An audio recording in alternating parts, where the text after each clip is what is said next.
All right, we're streaming. All right, cool. Right. So I wanted to talk about human nature and feminism because I feel like these two topics people tend to not be able to handle. Well, I know that already that you're very doubtful about human nature.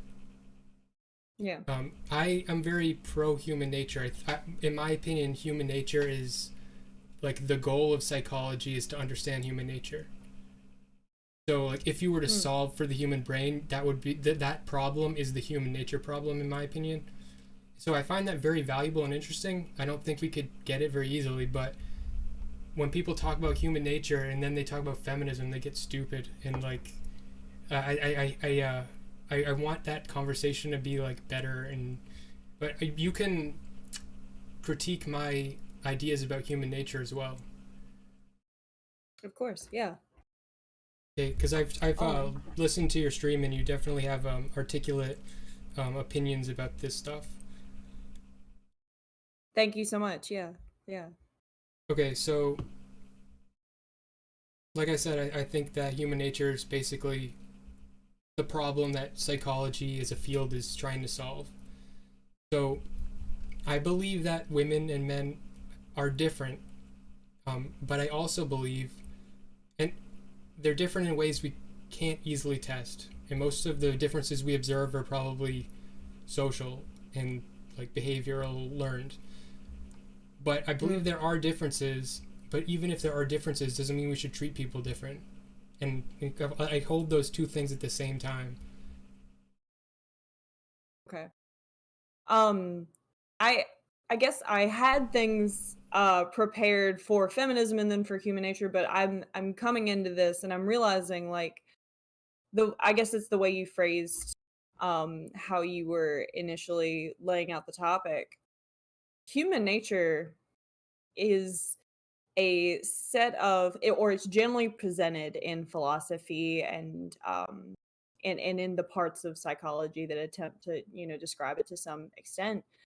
It's usually put out as a series of reactions to different factors, having those initial responses from people, having an overall attitude that is uh in line with nature as well as nurture. However, those bullet points for factors and then their reactions, it takes away something really fundamental about the actual nature of being a consciousness, a person. And that is that we're not computers. We often make the analogy with the brain, and I think that's far too simplistic. But we are input output programs, Mm-hmm. and what is entirely necessary for the output is not just the machinery, it's not just the way that the brain generally reacts to some stimuli, it is the input itself, Mm-hmm. right? Right, right. That's why And yeah. Sorry, I won't yeah, interrupt you. I'll let you continue. go ahead. Okay, so that's why I believe that. So when I think about human nature, I think about animals. In particular, I think about dogs, and because I feel like we have a very good understanding of canine nature, because we when we raise our dogs like from birth all the way till death, we like control everything they see and everything they eat and everything they hear. So we kind of have a monopoly of all their input for the most part. So Hmm. because of that, I think we have a very deep understanding. And to do that for a human would obviously be like incredibly unethical. Like you'd have to enslave a ton of people and put them through life to death scenarios. Um, but we're at, I think that there is like just like we when we see a dog and we can kind of predict how they'll respond to certain situations. I feel like that kind of predictive algorithm can exist for humans. It might be a lot more complex, especially considering how much more complex our sociality is. But I think that it would be it's the more we know about that, the better. For instance, like every time we find like a condition or something to understand the human brain, like I'm not all for diagnosis all the time. I think it sometimes is not very helpful to diagnose people, but to observe these patterns of behavior and stuff, that's basically the same type of thing. We're narrowing down predictive input output machine predictive scenarios. Yeah. And I just want to point out really quick, like it's generally obvious to a lot of people, but we do know a lot about the nature of canine behavior, etc. However, we still have uh so many unforeseen outcomes just within the world of people having dogs. Like we have examples of animals that have been deemed unredeemable, irredeemable, uh, unhealable is really a better term after going through some amount of abuse, and then they get adopted by the right foster home. They get a foster dog mom, and all of a sudden, like their life, maybe not without work, obviously, but their life is fantastic and calm and peaceful for the rest. And then we have examples of dogs that have never exhibited violent tendencies, and yet a baby is born into the household and the baby is assaulted or killed by this previously highly peaceful dog.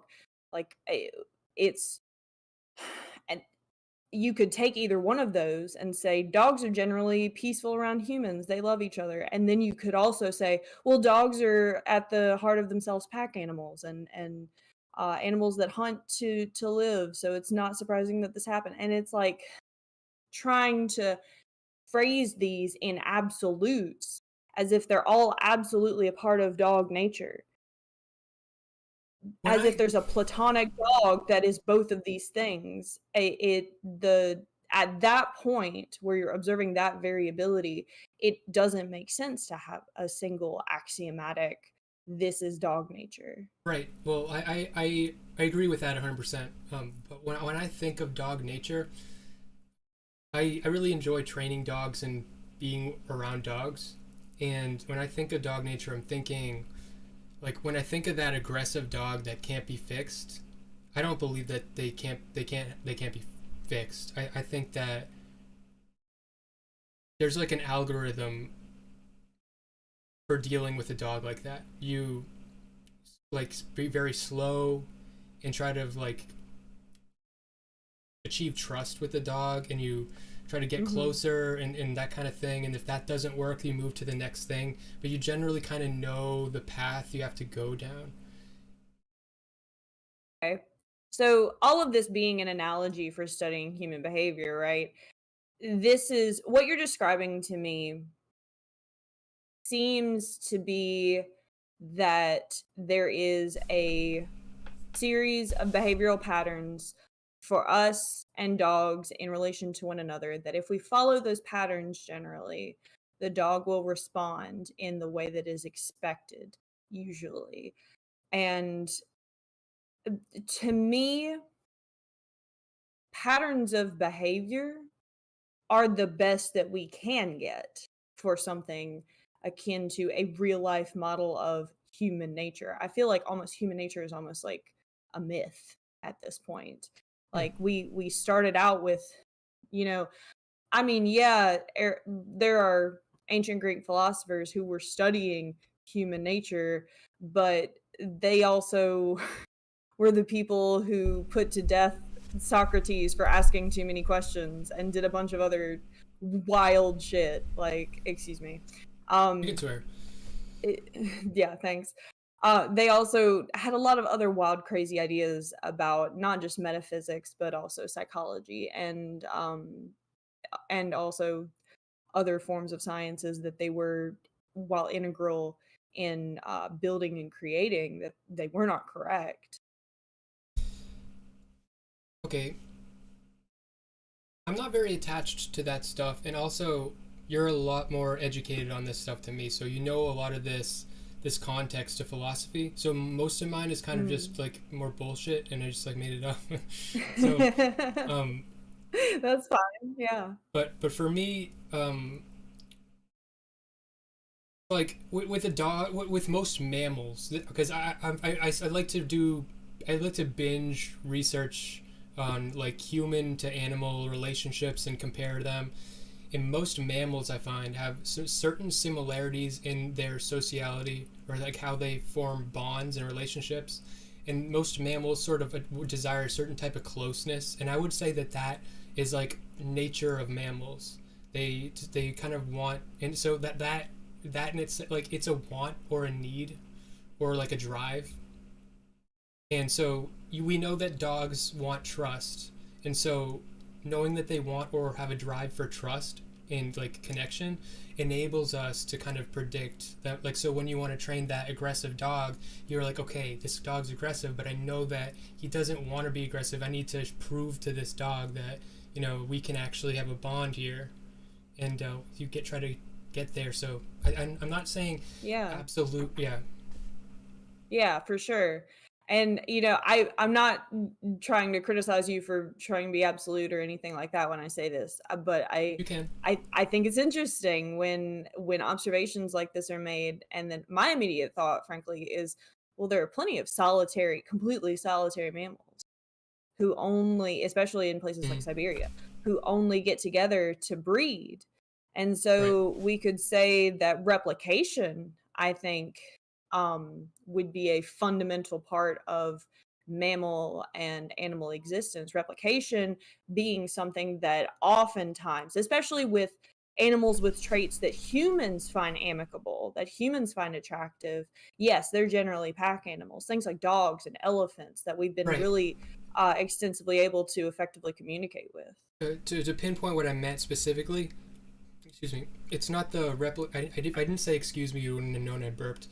If I, yeah, if it's not the mating that well, they all mate, but it's the, for the most part, except for outliers, for the most part, mammals have an infancy where they're taken care of by the mother, and so they learn things Yeah. from the mother and that relationship. For instance, I did some studying of primates and trying to figure out, in my opinion, which one behaves more like a human. And I think that the one that's kind of the most solitary also is kind of the most human in its behavior, the orangutan, Hmm. because it has such a long period with its mother. It spends like 14 years with its mother.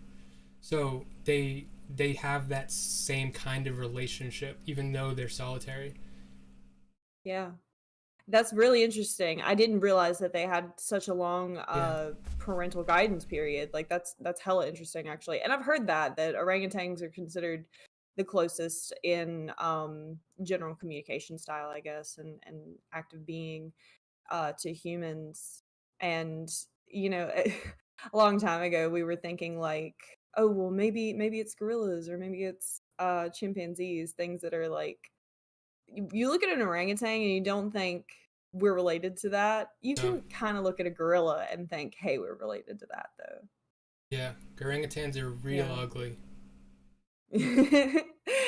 They're cute, but they're not like human attractive cute for sure. No. Yeah. um. Okay, so I think I'm finding exactly I'm actually what I actually believe about human nature then.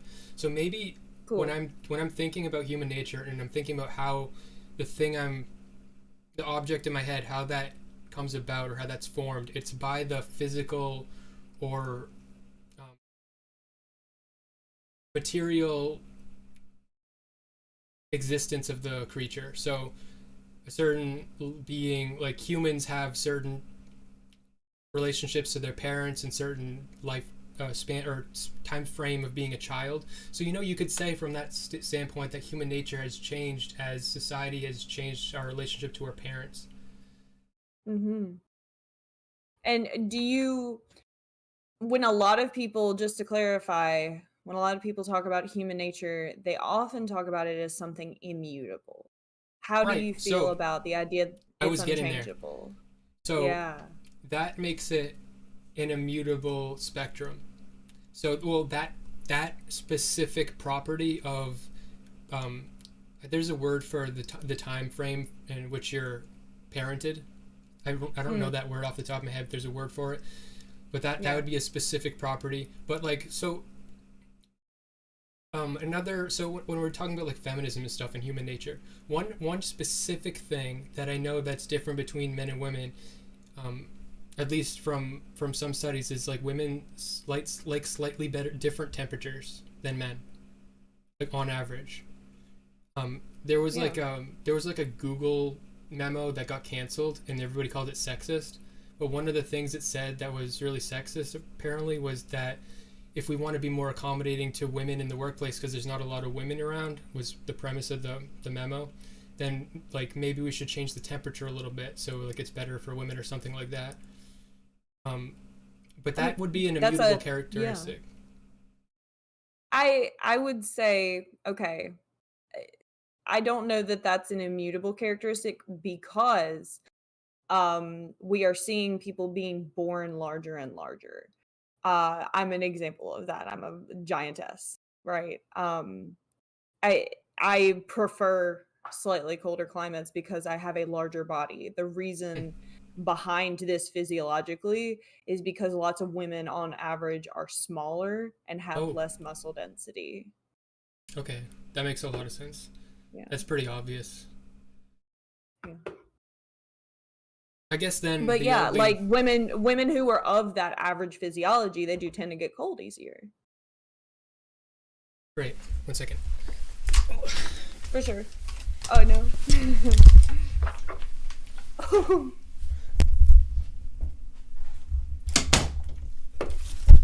There we go.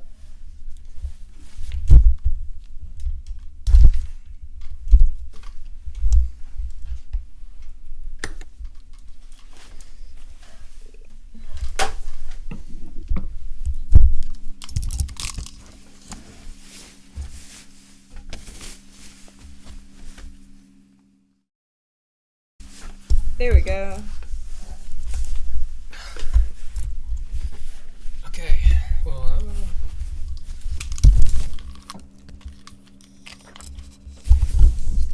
ta-da! Cool, cool. Okay. All right. I closed my door. Okay, yeah. Okay. So I guess you're just the difference there is just morphology. Yeah, that's one of those cases where like I might be more of a pragmatist on this and looking at it from the outside a little bit more because and this is a straw man essentially, but like there are women who will complain about the idea that female physiology is inherently different. I think that that's like sort of a specter of an older type of feminism, the kind of like second wave feminism where people are trying to prove biologically that in fact females are the stronger of the human physiology and not stronger but like better overall, smarter, Yeah. things like that. Like Like, it's not and a that's competition. something that kind of died with the 1980s, you know? Mhm. Yeah. Well, actually, I think it's kicking back up. I think it is. But Really. that's a whole other conversation. I don't wanna I goad mean, you into I that don't one. know. I don't know. Like if you want to talk about things where I genuinely think that there ought to be different accommodations, it's things like different body types and to deny Mhm. that there are lots of small women is kind of silly to me. And again, I think that I'm a little bit separated from it because I've never really fit into one of the groups. I'm as large as a man, but you look at my face and I'm very clearly female. And it's like, I experience all of the same like body temperature things as like a dude. Yeah. And I can look at other females and I can be like, you were born small. You're like a physiologically normal female. And Mhm. maybe that's just me looking on the outside looking in, being a little bit more like maybe not emotionally rational about it, you know? I can imagine like feminists that are eugenically minded would be like they would be like, oh, you're the one, JohnnyScarlett. We need you to, you need to be the one to make, like, more humans, so that we can be Yeah, equal. Yeah. yeah. Which is pretty freaky. Um, You know, it's um, hilarious. I've definitely been asked about that kind of thing before, like, "Oh, you're so tall, don't you want to have a bunch of athlete kids?" And I'm like, "I'm actually not having kids at all, thanks." yeah. I tried to. Yeah. Anyway. uh, so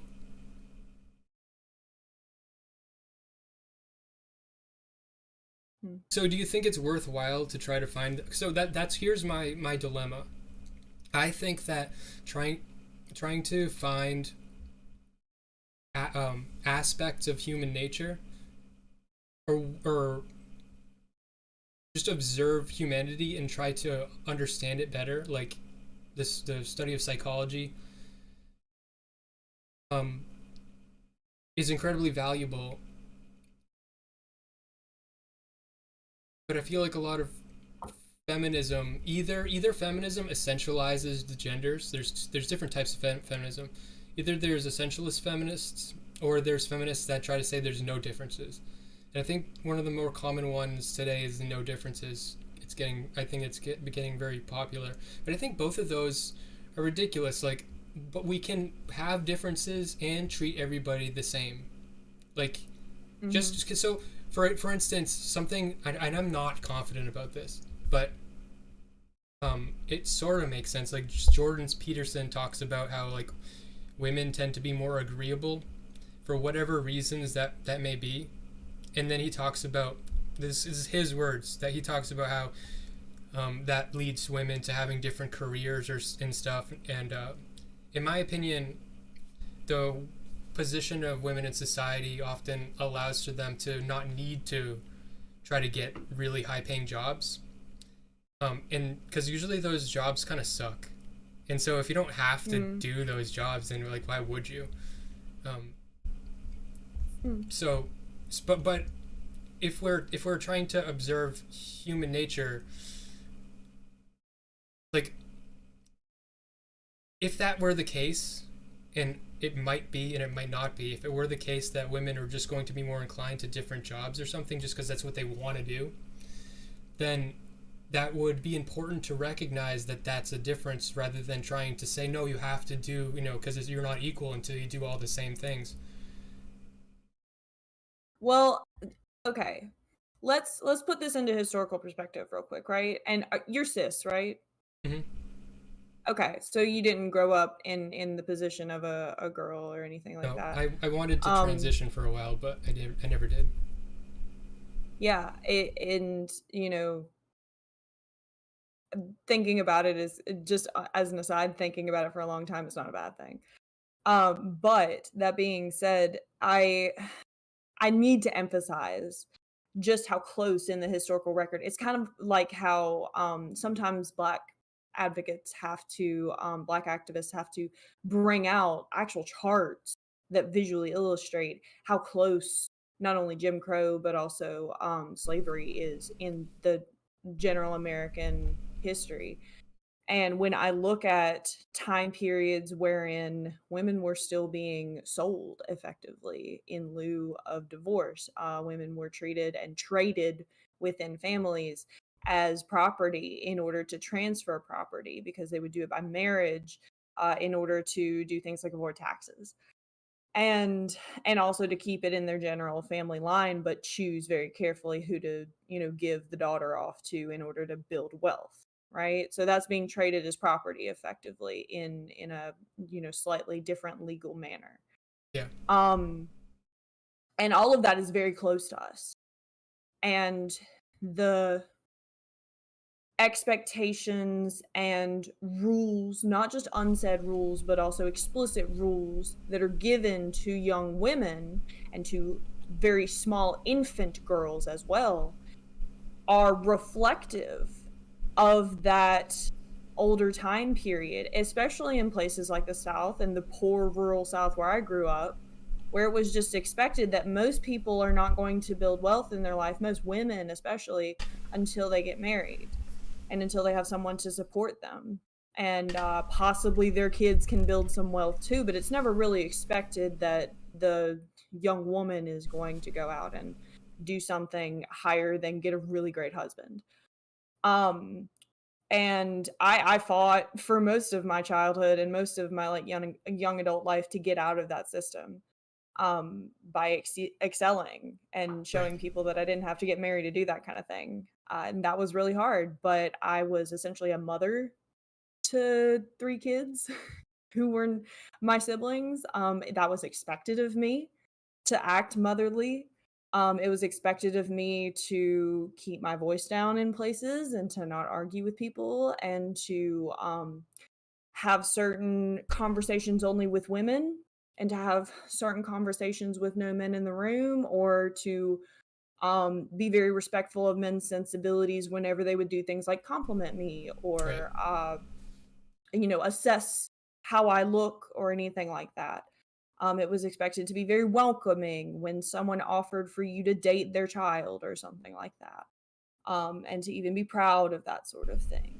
And so I could go on for an hour, Yeah. but I I cannot express enough that there are absolutist rules that are set down for you when you are born into this world, at least in areas like this as a female, right. and that's entirely nurtured. Yeah, it's a kind of that kind of thing has always been kind of foreign to me because I've always grown up and lived in pretty progressive areas. So I understand the theory and I see the breadcrumbs of it because, for my opinion, even when that goes away, I think that women, especially with the proximity in history, much like it happened to Black people, there's sort of like a trauma that gets passed down, and this is why I think that men should consider themselves feminists because the trauma that women have to go through that gets passed down also affects us. It makes our lives worse too. Mhm. But yeah, so like your mother's mother was treated like that, and even though your mother wasn't treated like that, her mom was. So she kind of got that, and you got that. So even if you weren't raised within that kind of a structure, you're still gonna get some of the remnants in how you think and interact with the world. Um, Yeah. And like that's the process right now, right? It's kind of like not getting mad when people don't ask your pronouns as a trans person. We're building a world where eventually 10, 20 years from now, people will do that all the time and it'll be normal. We're building a world right now where people are not expected or even discouraged from putting heavy gender roles on their children in order to heal that generational trauma. And maybe 3, 4, 5 generations from now, we will have healed it enough to have a better, more neutral understanding of places where men and women are the same and actually possibly very different without those pressures creating those differences in the first place. right. That's the theory. I have seen And it, hmm, um, women that don't, obviously we have all seen women that don't fit the mold of a woman whatsoever. They're like super high achieving, like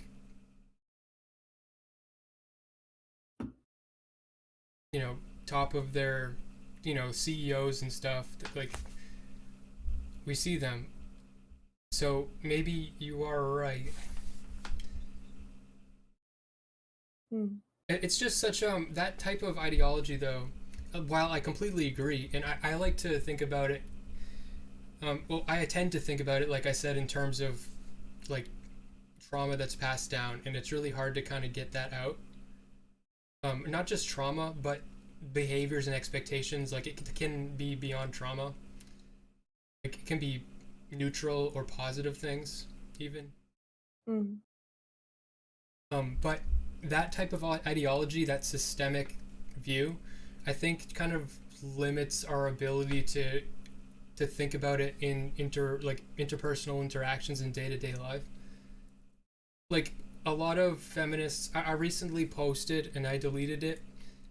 Oh my god! So I've recently started using Reddit, and I had like I had gotten like 500 karma, and I spent all that 500 karma by doing a post in Ask Feminists. I spent all of it. I lost 500 karma from doing a very thoughtful post. Um, I feel like that subreddit Ask Feminists is a fucking trap. They don't want you to ask them anything. um, okay, at least from my experience. Anyway, um, Them. can what? What did you want to ask them?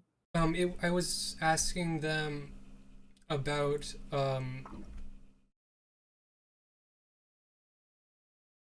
I was asking them. I was talking about like men's role in feminism, and I was like, I told you, I think that men should consider themselves feminists, especially men that care about quote unquote men's rights and stuff, because I think it's all linked. Yeah. So I think that I think one of the biggest issues in progressive society, not in like rural South society, which is something I'm not very experienced with, but in progressive society, I think the relationship between men and women is very flawed and not and very and needs work. And a relationship isn't something you can critique by only focusing on one side. You have to analyze both sides of the relationship, and I think a lot of learned behaviors or expectations of women contribute to the perpetuation of quote unquote patriarchy or that type of stuff. So I think that we should be critical of in terms of interpersonal relationships and like dating and marriage and how we're friends with men and women are friends with each other. We should be critical of both parties, not just the men. And so Okay. that's what I was trying to say. Like I was saying, I was saying in the comments, it was just so bad faith. I was saying stuff like women are raised to not have a healthy relationship with their body, which is a societal problem, and that means. And I was trying to give an example of how a feminist issue will impact men. And I was saying, as a young man, I found that young women weren't able to have sex in like a way that like I was very like comfortable with my body and I knew what I wanted and stuff. But so many young women when I was in my early 20s and at the same age, they were just learning how to like have an orgasm and stuff. So it's like their ability to have like equal like sex just because they were raised to have such an unhealthy relationship with their body. They never got those lessons, and that affects me if I want to date a woman, you know. And so why shouldn't I care, you know? And they were like, oh well, like one of the things I said was a lot of women don't learn how to set appropriate boundaries because everybody stomps all over their boundaries. So if you want to have sex with a woman as a man and she doesn't know how to set good boundaries, then you're putting yourself in a position where like I'm not. It makes what I said was it makes me incredibly unhorny, and I'm not interested if I feel like I might be raping someone, you know. So like unless they can give me good boundaries, so it ruins it for me too. So that's what I was saying. And then they were like, oh, you're saying that it's a woman's fault for getting raped, and I was like, this is where I'm going to delete this and stop talking to you guys because you guys are not listening to what I'm trying to say. What do you think? Do you think they're right? I don't know. It sounds like some of the things you said may have not come off very well in text. That's my primary you know, idea behind this and why it may not have been taken especially well. And it's not that these are things that are bad ideas, and it's not the things that they don't have basis, the things that you're thinking about. It's that especially with like um the comment about things affect me that are technically considered feminist issues. There are lots of things that are, in fact, in a non-misandrist feminism, they are explicitly uh, denoted and connected to both men and women. And in fact, I'm not sure what your general understanding of modern feminism is, but my general understanding is that it's essentially egalitarian. Intersectional feminism is egalitarianism. It's the assertion that um, people of all sexes and genders are equal under the judgment of others, under their birthright as people, and that um, these people should all have the essentially same rights. And so lots of modern feminists are in fact men's rights activists. They believe That's that what I men would should have hope. a bigger yeah, they believe that in things like the court system, men should not be automatically excluded from being the primary parent, for instance, in custody battles just Right, because they're because men, because that legally is still how it works.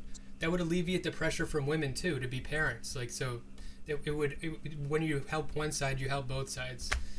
The Yes, that's primary. true. However, the criticism that I have for you is that Okay. perhaps even though it has been very prevalent in your own life, perhaps the main, one of the main topics you brought up as feminist issues affecting men maybe shouldn't have been your own, sexual pleasure or sex life.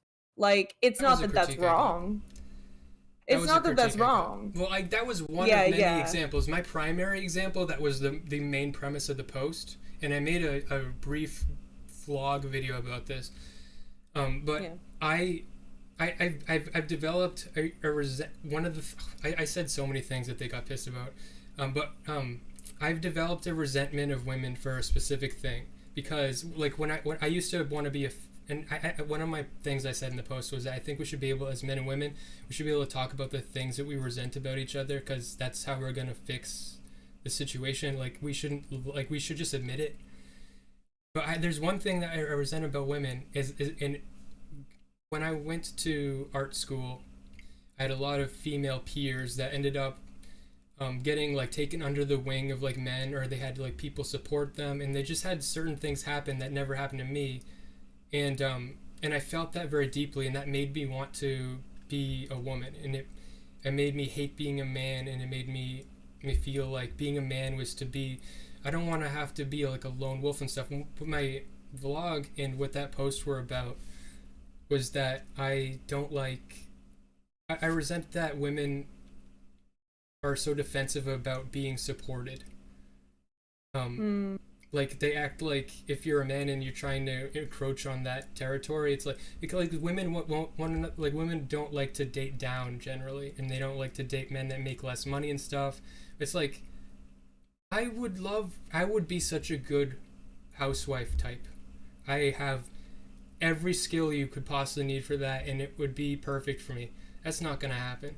I'm gonna have to learn, and no man is gonna take me on. This happens to so many women, and nobody talks about it. And a lot of women, which something I'm jealous of, is that like they get some older guy that takes them under their wing, and he teaches them a bunch of skills, like, and then they get like a job. Like I have my friend from high school, he Yes. he taught his girlfriend how to do software engineering and got her like a job making like as much money as him because he wanted it to be an egalitarian relationship.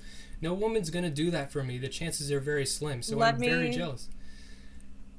let okay, first of all, like I let me illustrate to you the effects of that type of relationship because you're describing something that has happened to me directly. Okay. My mentor is actually a person who I met who was initially very attracted to me. And I made it clear that I didn't want any type of romantic relationship with this person, but because he found me interesting and nice to be around, and I was interested in his career and his hobbies and interests as well, he proceeded to become my mentor. Mm. And he is still in my life, and he's a fabulous person. I talk to him regularly. Um, and that being said, because of the nature of that relationship, I took on a role of emotional labor. I listened to this person talk about their ex-wife and their messy divorce and all of the things that ever went wrong in his career and all of the fabulous things that he wanted to reminisce about with someone who would be interested to listen. And I helped him through some dating things while he was, getting back into that after he retired. And I helped him with his art. I am a professional model and I modeled for several of his sculptures. Like, I took on a role Right. of being this person's confidant and to an extent their personal assistant. Right. So And what you're doing is the thing that I'm describing, though, that I resent, and I hope you appreciate that I'm open with you. I'm not saying that to antagonize you, but you're being like defensive. You're because I'm not I'm saying you not don't. being defensive. Okay. I'm Okay. Let describing me you to explain you the myself. nature. Let me explain Mm. myself. Okay. What I'm saying is there's no reason that you don't deserve that. But what I'm saying is that as a man, I can't get that. Like, I would love to be that confidant. I would love to be the therapist to someone and just get mentor and stuff. But I just can't find that situation as a man. Um, And I respect that you haven't been able to do that, but that happens all the time for other men. And it, I don't know how to list all of these things briefly, but suffice to say that to the extent of becoming someone's confidant and personal assistant and friend with a heavy denotation of emotional labor, you probably, as a man in America, were not raised with the expectations of being an excellent emotional sounding board the way that females are etched into. It is etched into everything in the North American continent that females are meant to be an emotional sounding board at their heart and to pass on any amount of judgment very respectfully and to be good communicators, okay? Actually, there's a pretty good statistic that in the case of your college courses, females ask more questions and are more likely to go to a teacher during their office hours because they were not raised with the expectation that they are always right the first time, otherwise it sucks. They're more willing to go to a teacher and ask for help than the well, average man. I So was the while I'm not, and I also want to clarify, I know you felt like I was being defensive. not I'm in like a very like not. I'm describing to you the more complex inner workings of that relationship that benefited me, but also I was able to receive that kind of relationship because of the communication skills that I have gained. And so like you you kind of just presented it like this just happens to anybody, and it's okay, no, not. wait, It's wait, you're when missing the point though. Oh, so I'm the okay. student that asks a million questions. I'm the student that goes to the teacher after class. I'm incredibly observant and I'm a very good listener, and I am that emotional sounding board. Um, Mhm. but um, I find in my life, and I tried to achieve this by being a femboy, and I was a femboy for quite a while. I found that there are not a lot of women that are going to take me under their wing like that. And because so I think Mhm. that I am what you're describing. I'm the woman, okay?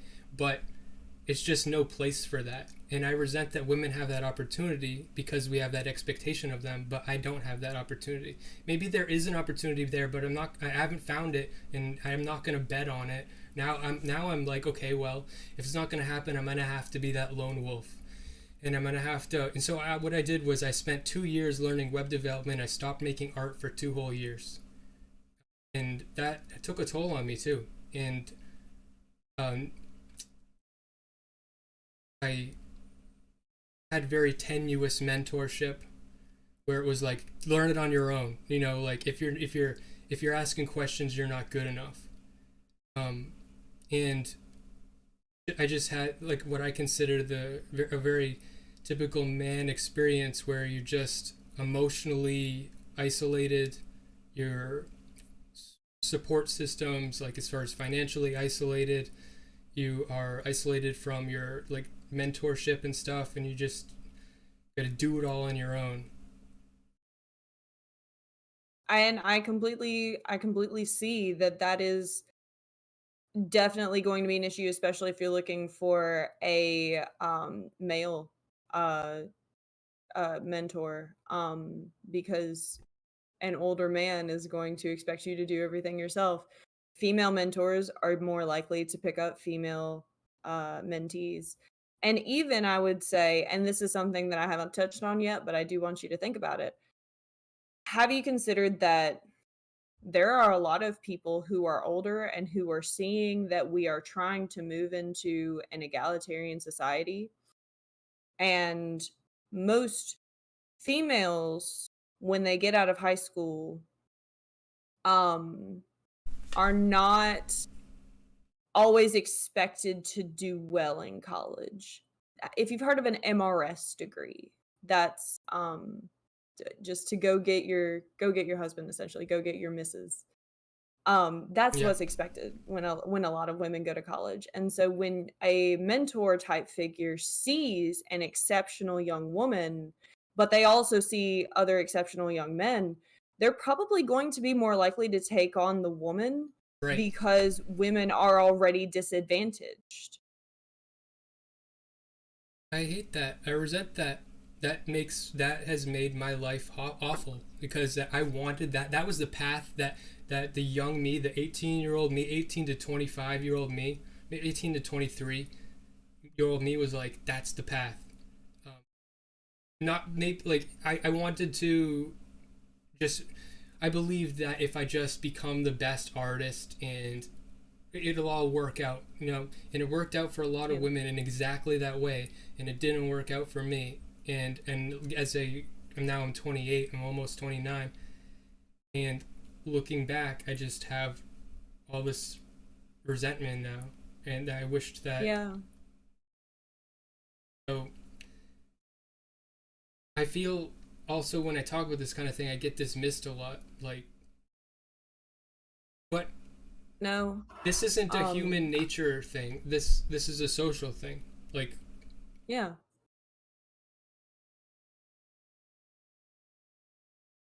if there is human nature, it's gonna be very small, like temperature, like 3 degrees or two Yeah. degrees of temperature.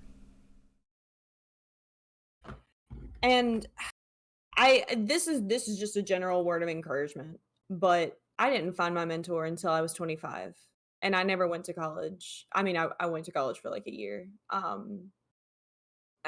I didn't find my mentor until happenstance when I was 25, and it just happened to be the right person, the right conversation at the right time. And I think if I had tried to find a mentor before that time, and tried to like make sure that everything in my life was going quote unquote the proper way, as in you get your degree at 23 and then you go start your whole fucking life, um, I wouldn't have been ready. I think that most 18-year-olds to 25-year-olds don't find lifelong mentors in the way that you do when you're a little bit older and more progressed as a person. So I would just encourage you to keep looking, frankly, now that you're a more developed person that somebody may see potential in the way that they may not have been able to see while you were in college. Maybe, maybe it's all misguided. I don't think it's misguided. I think that you're identifying very succinct aspects of the fact that while some people, like older mentor types, are looking to improve the future from their past, they do it in a way that advantages whoever they choose. And they may choose to have a specifically female mentor because of the reasons that I described earlier. They may want to benefit the future egalitarianism of humanity. But in the meantime, you were born at the same time as that young female, and you still need guidance, and you feel neglected. And that's completely to use like that's valid. That is not something that's not actually Hmm. happening to you. Human beings, I said it earlier this week, human beings just have this really short lifespan and we can only do what we can while we're here. And so sometimes when you're trying to look at the big picture, you miss the individual people that are right in front of you who are having to live life right now. When I think about this topic, what I think about, because I've personally mentored women in my life, and what I think about is the dynamic in dating where women tend to want to date older men, And I think the big reason for that is this mentorship or stability and financial stability. And there's just so many benefits to dating someone older. I want to date older women so bad. I've dated older women briefly. It's usually just a fling. I've not found an older woman that wants to take me under her wing or anything. But it's really easier if you're a young woman to find an older man who wants to take you under their wing. It's like that's like the standard. Well, think about this. 50 years ago, women were barely allowed to get regular jobs that could support an entire family. Like it was a huge deal when my grandmother divorced her husband in the 70s, and she definitely worked 3 jobs and was just ridiculously hardworking, but she had to scrap her way up. And she's certainly not in a position now to be able to mentor someone and do anything really outside of her family financially. Um, and she's one of the ones that it worked out for. So think about the amount of successful older women there are who have built whole careers. That kind of thing has only been happening for the past 75 to 50 years. And they're all pretty much concentrated in what I would call the larger metropolises of this country. Um, that because that was the only place that those opportunities were available 50 years ago Well, or yeah, but 25 years. that's not. I don't see that. I have interacted with these types of women. I've eaten them out. You know, I've had these flings where I've been Gotcha. thrown away. I've been discarded like a sexual object, especially when I was a femboy. That was my experience, and I just found that um, my critique is just that I don't like to dwell on this type of thing because I don't like to complain, but it's just the topic. Because I think it's interesting, and I've been like, talking about shit lately. Like I've been streaming and stuff, so it's just a topic that's on my mind. Yeah. My critique of women in dating is that them like selecting for older, because women have all the negotiating power and they get to select who they date for. Straight. Yeah. So women are selecting for older men, which is very beneficial to women. In my opinion, it also holds them back in some ways, and it makes them perpetuates them being seen as children, sort of, too. But because they select for older men, that means that I'm very likely to be dating younger women, and I'm getting none of those benefits that women get from dating someone older. So my And of critique is course, that, yeah. yeah. I would say that just to narrow your critique a little bit, these are straight women who you want to date that you are critiquing, correct? Well, this I got this before when I went into the Ask Feminist Reddit, and they're like, "Oh, so you feel like you deserve, whatever?" And it's like, yeah, but in saying that, it's like you're saying that you deserve it. No, I'm saying no, none of us deserve it, but our dating standards shouldn't, like, because women are the ones selecting for, and they get to pick the best option, which is older men and stuff. It means that they're controlling my options too. No, I just wanted to clarify that the people you're critiquing are the straight women that you want to date. That's the group that Well, we're talking about here, really. if they don't want to date me, then I don't want to date them. It's just I'm alone. Okay, so we'll just say yes. We'll just say Okay, yes. maybe Okay. yes. Okay, but yeah, yeah. Okay. I just wanted to make sure because like the critique of women thing as a big sweeping brush, you know. Um Yeah. so so yes, I would say that especially straight women are from a very young age expected to uh be compassionate and oftentimes maternal. Um that's a lot of pressure on an actual child to have the amount of self-control that females and little girls are expected to have.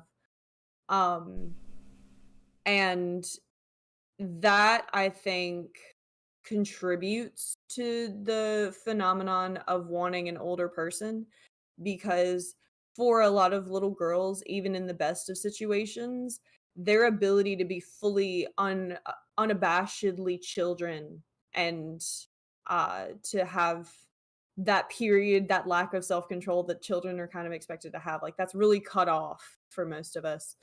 And so by the time you start looking for someone that you want to be with, potentially live with, or be with for a long time, oftentimes they are looking at their options and they're like, well, I don't really want to be the arbiter of a relationship. I don't really want to be super motherly to this person. I've gotten enough of that shit. So I would rather have someone who's more like a guiding figure to me. And that's I just like one of a myriad of I like how things. you took that to the childhood, because that's where I'd like this conversation to go. That's the best place, because I don't want the conversation to, because for me the thought sort of ends at, well, women are selecting for older men, and then I think about how that affects me. But the way that I think that that's a valid point to make, but the way it should go forward is now you're bringing forth the reasons why that might be the case, and we're talking about like people's childhoods and where they're raised and stuff, and that's such a healthy conversation, because I think that's where we should be focusing, especially how we raise young girls and stuff. So that's a And yeah.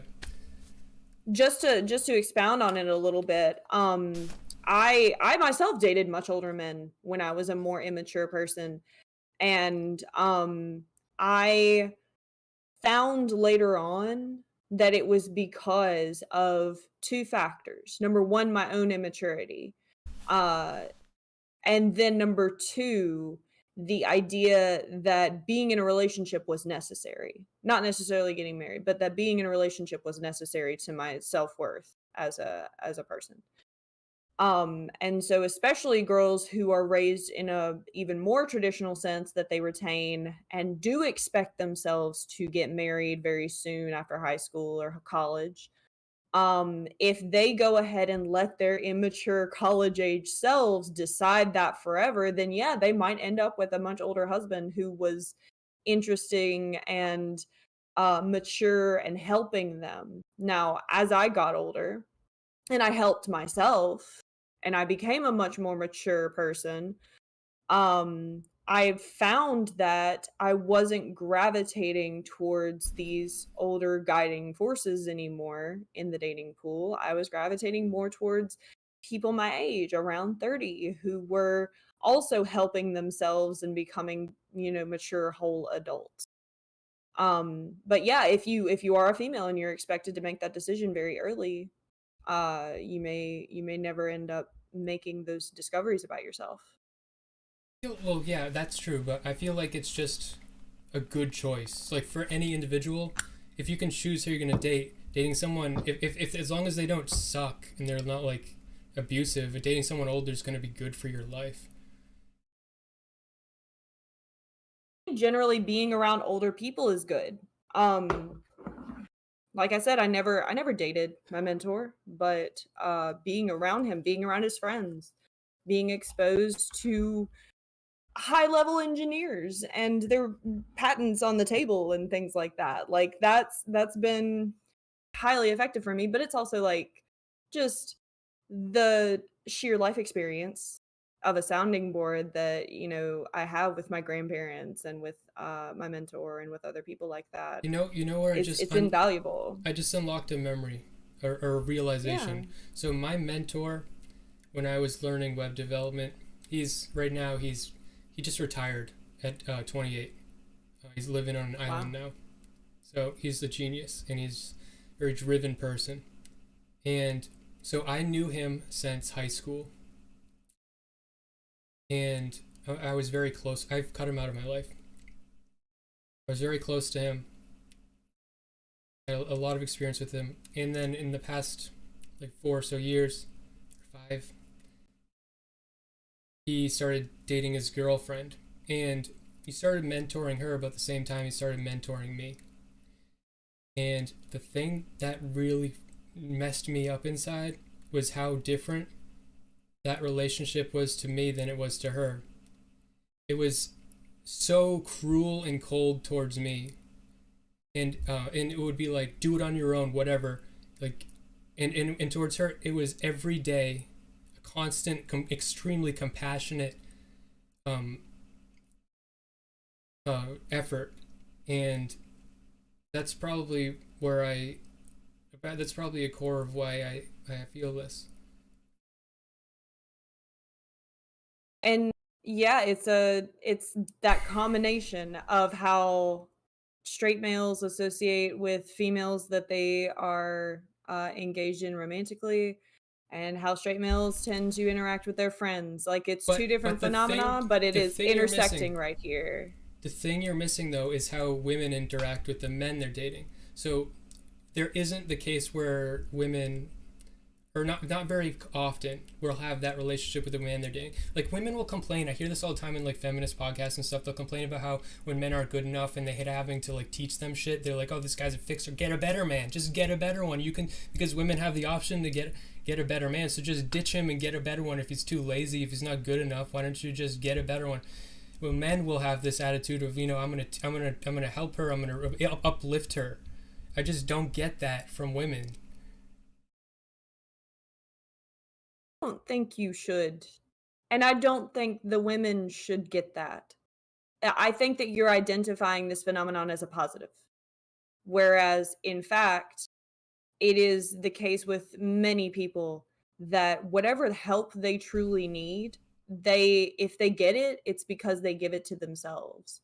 That man who sees a flawed manic pixie dream girl type and wants to fix her has no actual idea how to fix her. But when I say fix, And it is just I just mean like so maybe she's not like messed up or like has like mental problems or something like that. I'm just saying like she doesn't have no, the it can be like skills. yeah. Yeah. Yeah, and that's I'm lumping all of that in because all Okay. of that happens. Now, that being said, this dude is already a programmer. He's teaching her how to program. He's not like facilitating her life journey into learning her passion and then, you know, finding someone who's an expert to teach it to himself. He's just taking what he can offer and he is giving it to her in the hopes that it will make her life better in his own individual way. And what I'm saying is that's probably not what that girl needed. That girl probably needed a few years to be herself and to change her life the way she wants it to be the molder, the sculptor of her own life. And you're identifying this phenomenon like it's generally a positive, and I don't think it is. I don't think Interesting. that anyone should be molding their partner. I think that people who are the most self-assured and at peace with themselves, people that I've met and that I've interacted with, are the ones who figured it out and had the opportunity to be alone and do it. Well, in the case of this guy I'm talking about, things he would do for her, or things like taking her to parties with like rich software engineers and networking, and he got her a job that way. He built her a fake company so that she could get the job. He wouldn't do any of that with me. With me, it was like no. He just put all this effort in. Like it wasn't just molding her. It was like putting her in a position to succeed. You know. Yeah. And with you, think about this. Whatever she does positively as his partner reflects back on him. He gets to take credit for that. He gets to say, I did that for her. He gets to say, that's my partner, and look at her, isn't she so fabulous? She has all this stuff. By the way, that reflects on me because it makes me a good partner too. I picked her out. He can't do that with you at these parties. Whatever you do, they will assume he had nothing to do with. So it doesn't reflect positively on him. It doesn't benefit him in that way. Right. Right. That's why I wish I could date an older woman. I mean, I'm just going back and forth, and you're acting like my therapist right now, so I appreciate that. That's cool. That's fine. um, Yeah, I don't know how to connect that back to the human nature. I I don't. think we've been on it for this whole time, honestly. I don't think we've really deviated from the topic in this discussion because we are discussing like these fundamental ways that we observe these patterns play out. But I do think that like the idea of human nature in relation with feminism that I wanted to touch on was that it's entirely malleable for the situation. Right? We have plenty of anthropological evidence, archaeological evidence that earlier cultures and cultures that remained close to their early roots, closer to industrial revolution, those cultures are largely matriarchal. And we see in the historical record that patriarchy became something that was on the rise after the onset of large scale warfare. Um, and that is not a change in the fundamental aspect of human nature. That is a change in human patterns based on the current situation. So now we're moving into this new world where warfare itself is largely intellectual. It's largely something that takes place with software. And you can fly a drone without having to be a big burly man. um, you are seeing this egalitarianism rise because we see that cutting off an entire half of the population from having any sort of intellectual input and improving our technologies and improving our philosophies, like that's no longer something that we can rely on. We can't only rely on physical war.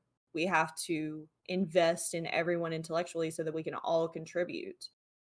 And granted, like we're in it. Like one of my favorite quotes is that there's an ancient Chinese curse that says, "May you live in interesting times." And we're living in interesting as hell times right Mhm. now. We are in a huge transition period from physical warfare, from the buff burly man archetype as the leader always, into intellectual meritocracy, essentially. I But don't think we're it's a we're doing it meritocracy, in the throes. Meritocracy in the most cursory, vague way possible. right? But we're doing it in the throes of taking off shackles of generational trauma, and it's showing up in different ways across the sexes and genders because that was a huge element of how we built our societies. We are building societies fundamentally differently now. Yeah. Also, the internet just changed everything. Absolutely. It uncovered a lot of things that were previously relegated to private letters and communication among people who were like I like to think about the 1960s and 70s zine culture, right? It became apparent to people that if you were interested in a really niche topic, you would be able to publish a small amount of papers and tie them together and call them a magazine and and mail them. I was going to say email. And mail them physically to the 200 people that you knew across America who were also interested in this very niche subject. And so correspondences like what we began to see in 2001 on 4chan, or even earlier than that on different message boards, these correspondences that were heavily sexist, heavily racist, and just discriminatory, that would normally be relegated to something like the local KKK newsletter, which does exist in different communities. Um, that type of thing was then on the internet for everybody to see, and we started like realizing just how much work we had to do as societies, essentially. So you think the internet made that happen, or do you think it was always there? Those correspondences were always there. Those No, I mean correspondences were the just the things. the Hmm. racist nature of the people and stuff. No, no, no. I'm saying that that was always there. That was something that in the 70s would have been relegated to the KKK Yeah. magazine that went out to like two different states. In the 70s, that would have been correspondences with nudie magazines and people telling their innermost rape fantasies and stuff to these, highly niche fetish magazines. Like, that's where that information was available before, which was definitely not widespread. That information existed, though. And so now on the internet, with message boards, with 4chan, with places where people felt for some reason comfortable posting that kind of thing, we were then able, as the rest of the internet, to publicly see it for the first time. Mm-hmm. Do you think that human nature, I believe, my theory that I believe is that as far as I'm talking about human nature, I think we're gonna formulate algorithms to that understand human nature before humans themselves understand human nature, like by the way of like advertisement, like pinpointing, like we like some of the smartest people in the world spend all day just targeting ads better and making it so you get your email and like there's 10 different versions of this email and you get the one, like maybe there's a version that gives you 60% off, but they know that if they send that one to you, you're not going to do it, and because you're rich, and if they send you one that only says 5% off, you're more likely to take it. So they like that, like just like small things like that, and like they can predict our behaviors without us even really understanding human behavior. And eventually we're going to look back and realize that after, instead of understanding it first and then making these models to influence people and stuff, we've made the models to influence people, and now we're already so influenced and now we understand it, but it doesn't matter. Kind of a pessimistic. Well, I do think that that's pessimistic because in my own interactions with the internet, I have actually run experiments. I have an ongoing experiment about something that I want to buy, and I don't talk about it in front of my phone, and I don't sign up for emails about it, and I plan on buying this item in cash, and I want to get through the entire buying process without ever receiving an ad for it. Um, I have curated my feeds because I actually went and researched how to curate different pop-up feeds for things like the Instagram Explore page and things like that. I manipulate them on a regular basis. And it's because I'm aware of it and I've researched how they work. So they can't control if I'm going to click on something or buy something because I'm aware that they're doing it and I'm adjusting my behavior accordingly. So you could say that that's a fundamental part of human nature. You could say that the observations that we make about our current paradigm, with people being essentially tricked into clicking on something, you could say that that's part of the current human adjustment to technology. But in the future, when we have more technological literacy that's taught in schools, I hope to see a lot of different people manipulating their algorithms, and using these tools to the most effective way in their own life, if not just not using the tools at all. It's entirely possible to turn off a lot of algorithmic suggestions on many apps. And so people don't know that, though, because they're just using the app sort of on autopilot.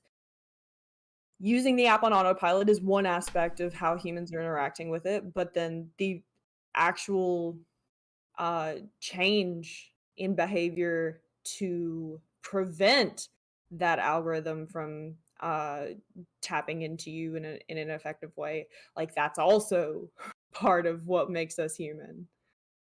Right. I don't agree. I don't think that'll happen as a solution, but I'm optimistic in other ways. Personally, I think that no matter how much you adapt, like you personally have adapted in a way that's beneficial for you, but I think if everybody starts adapting that way, the predictive model will now just predict you adapting, and so now like it'll just shift and it'll be more meta and more meta, this kind of thinking comes from, I listen to a lot of Zizek lectures and stuff. Never read one of his books, just listen to his lectures.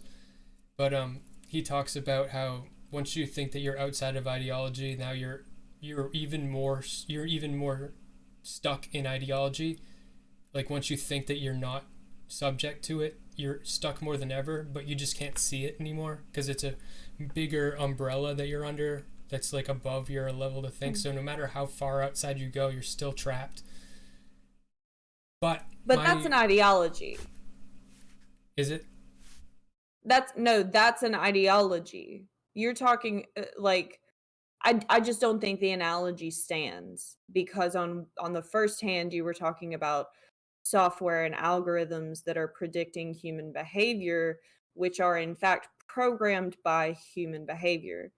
Um, and then you scooted kind of into something that's much more amorphous and Metaphor. more uh I would also say that's what I'm saying is I don't think the metaphor is equivalent.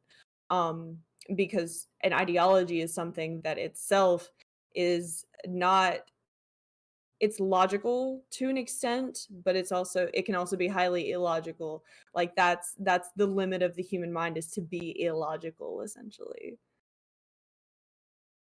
I think if you are changing your behavior in specific ways to avoid those manipulative technologies and stuff, then you are still being manipulated by them because now you're changing your behavior because of them.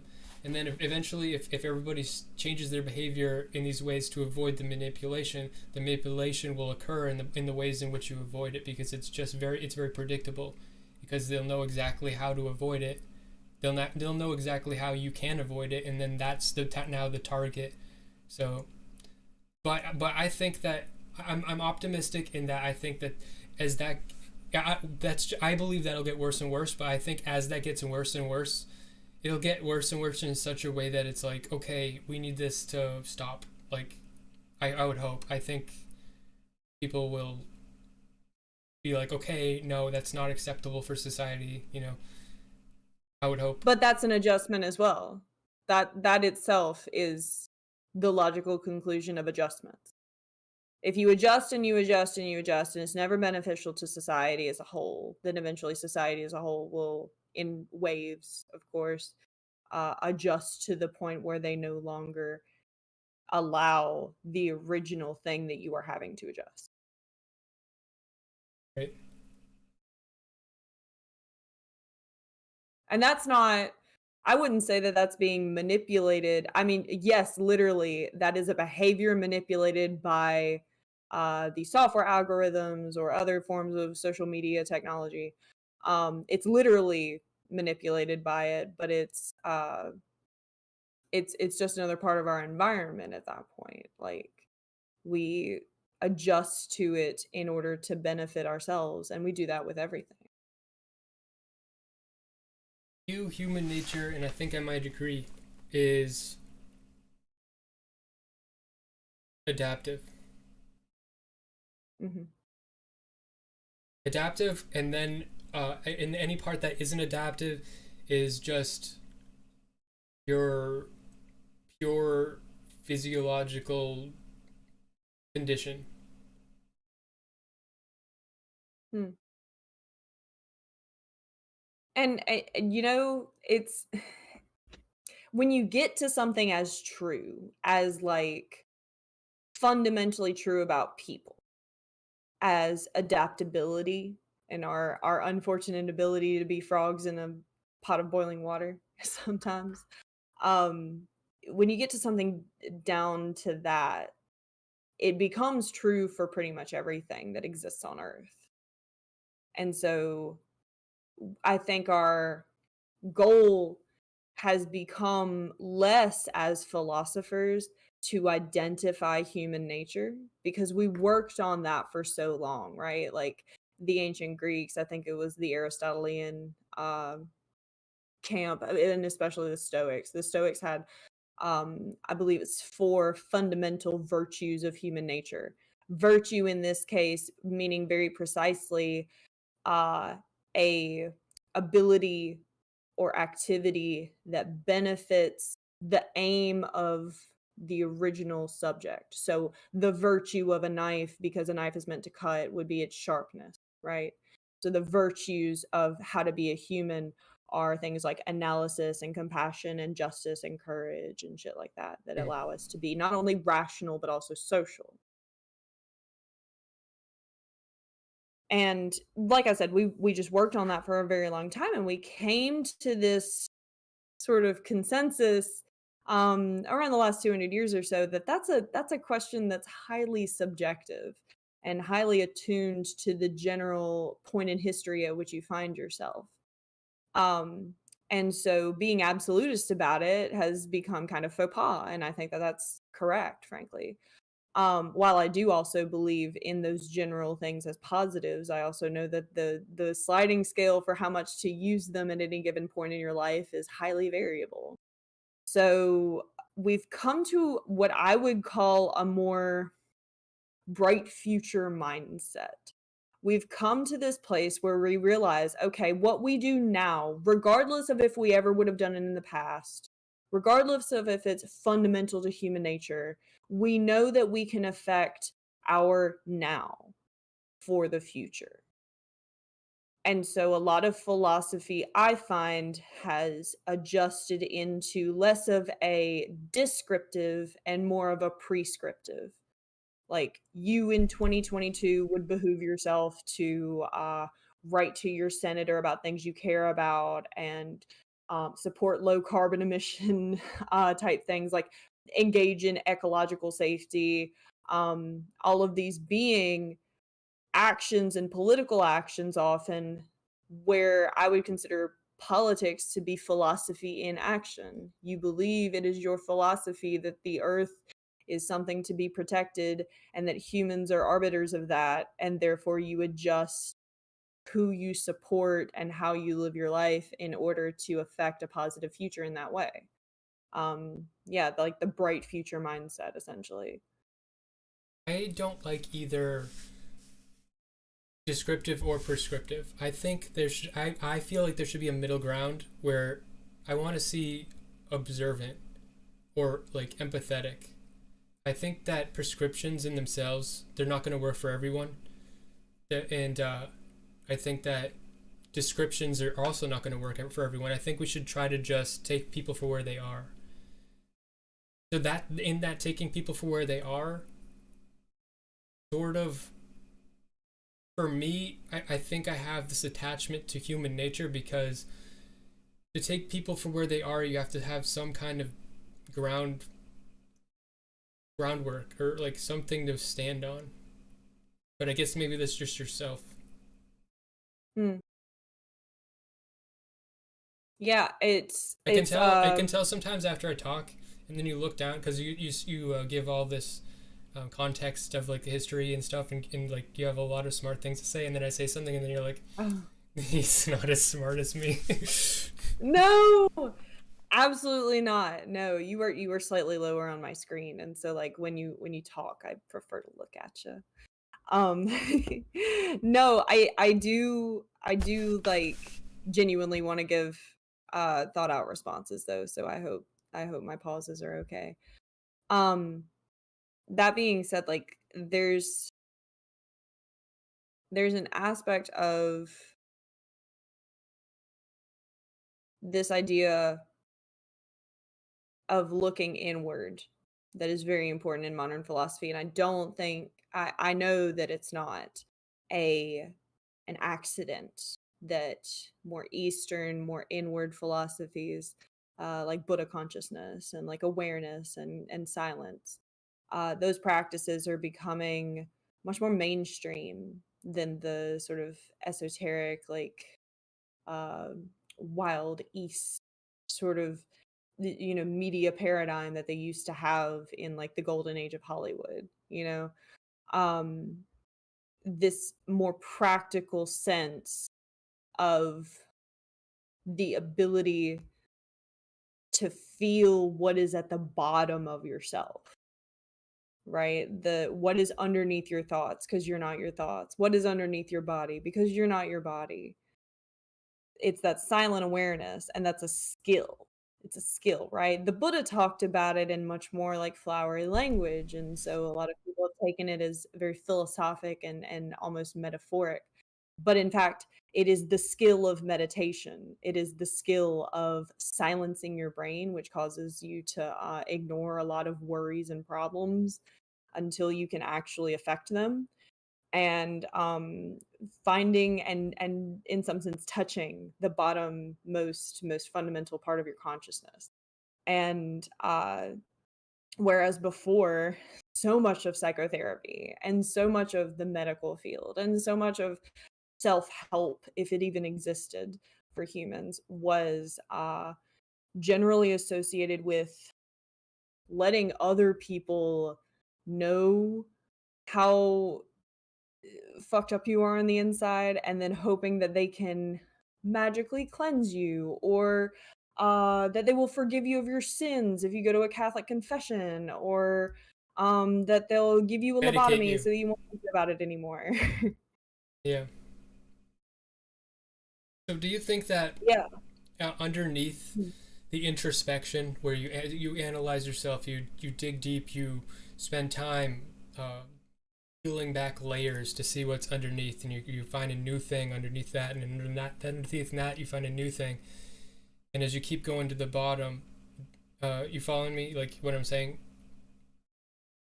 Like, do you? Understand what you're saying, Okay, yeah. okay. So do you think that underneath that is just a void, an empty void where there's nothing, or do you think that there's some fundamental, um,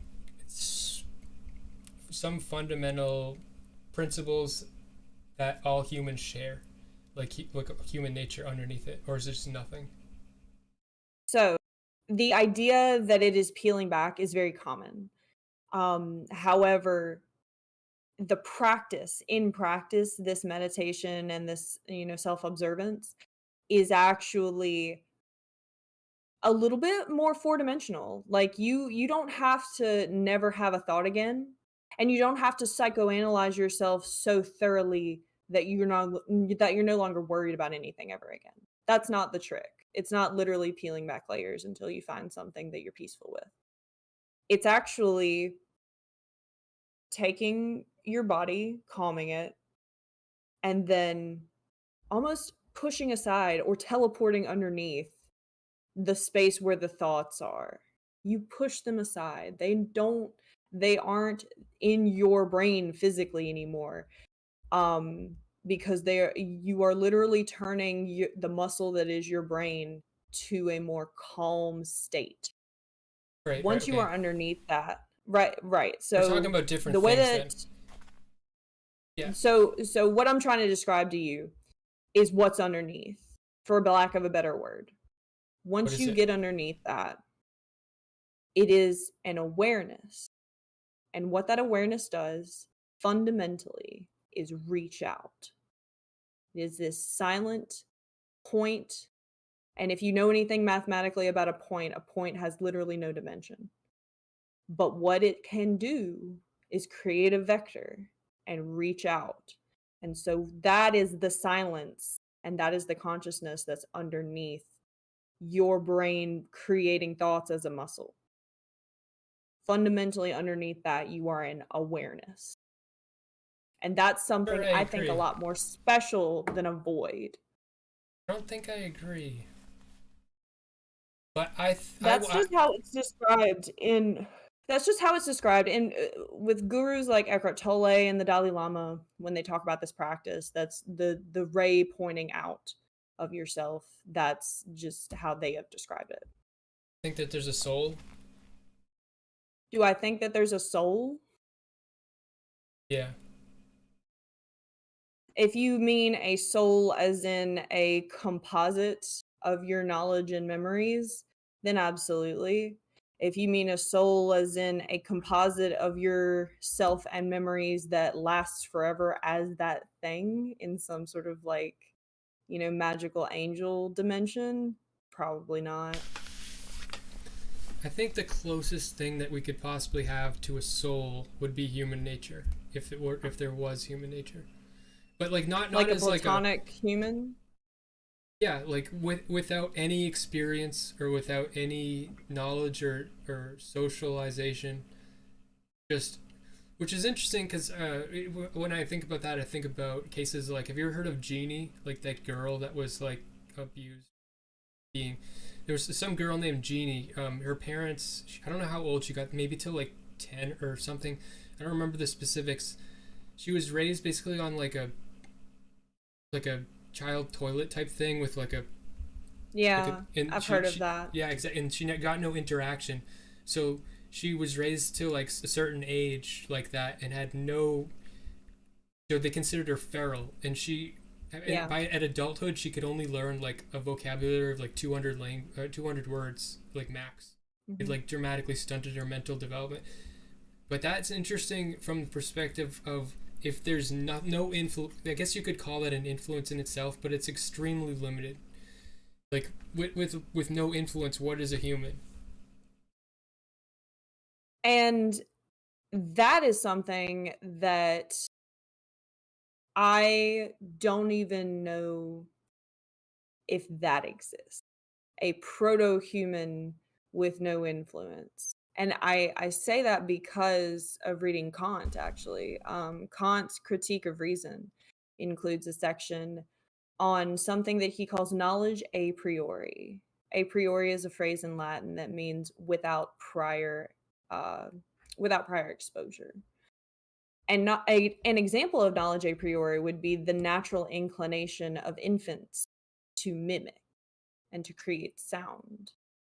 And then their further inclination to realize that those sounds have meanings beyond the actual physical act of making them. Right, that's We what don't I'm talking teach about. them. That's what I'm Yeah, we talking don't about when teach them that. That's what I'm talking about when I say human nature. That's what Yeah. I mean.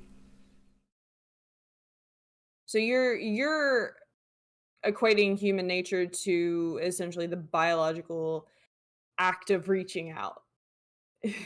So like Which is funny because it mirrors that model of consciousness that so many people have put forward about silence and that awareness reaching out. like you get a if you wipe your computer, it's just hardware, and like that would be the human nature. Like what is the actual like matter of fact of the hardware itself? Stillness. Illness. Stillness. When you are looking at your entire life, you're looking at a vector, you're looking at a period of growth and then deterioration, all of it in a direction, all of it in time.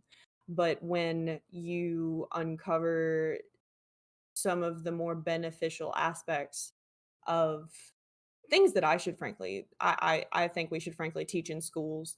Um, when you discover some of those aspects of self-soothing, self-awareness, and the ability to have control of your brain and your thoughts, you find that you live in the now a lot more. That's actually how Eckhart Tolle got his name, is not his name, but like that's how he grew his career, is by writing The Power of Now.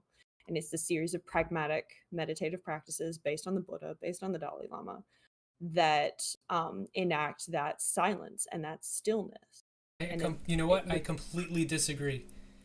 You know what I think okay. is underneath it all? It's a scream. It's horror. It's a child that doesn't know how to eat and is just terrified and it's just it's true horror. That's what I think's underneath. I don't think it's calm. I think you have to teach yourself how to be calm, but underneath it all, it's just pure terror. But a terror is a reaction. A terror is not something that acts independent of anything. When you identify this proto-human theory, this platonic idea of a human interactivity or just the basic human without interactivity, fear is a response Well, yeah, to well, it's some a front. stimuli. It's fear. What I'm saying is the fear is the response to being alive. I think the only way you can get that stillness is once you're dead. But like being alive, the just underneath everything, the only thing underneath everything is just a child screaming, terrified. The day you die. I definitely, I don't know if you're memeing. I'm not sure. Um I'm not. but I can tell you that I've been doing this for about 7 years. I've been on a practice of stillness and awareness for a very long time, because of my PTSD. It was necessary for me to have sort of a crash course in it and to teach it to myself and to teach it to myself as efficiently as possible. And honestly, the realization that that stillness is something that's composite to me, that is like fundamentally me, um that's still presence. Now I think that again, we're not looking at a void, we're looking at something that is present but that is still. um it those ideas of that, more fundamental human nature type of idea, that came after the practice.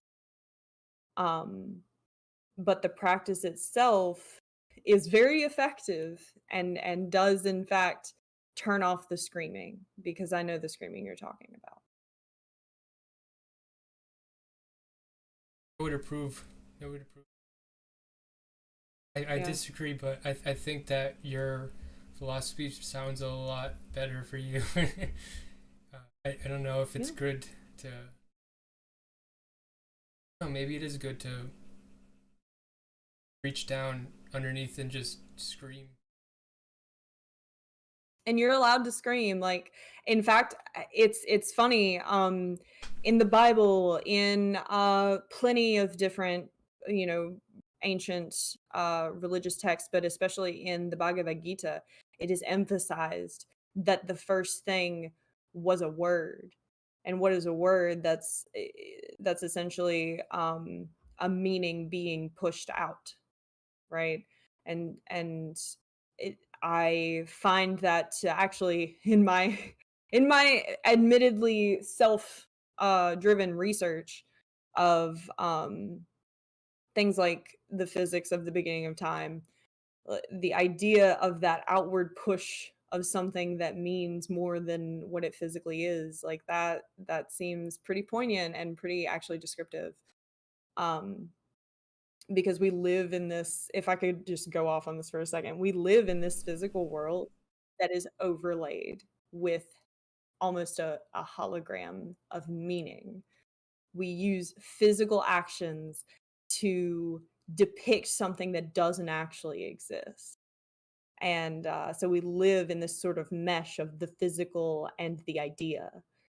Um, I know that that's, like, way off topic or whatever. That's the kind of stuff I would talk about on my stream, but, uh, like, it's funny to make these connections and to be, like, talking about something as admittedly myopic as human nature, and then to discover that in more wide senses of universal knowledge about not just people, but about the universe at large, like, some of these things mirror one another.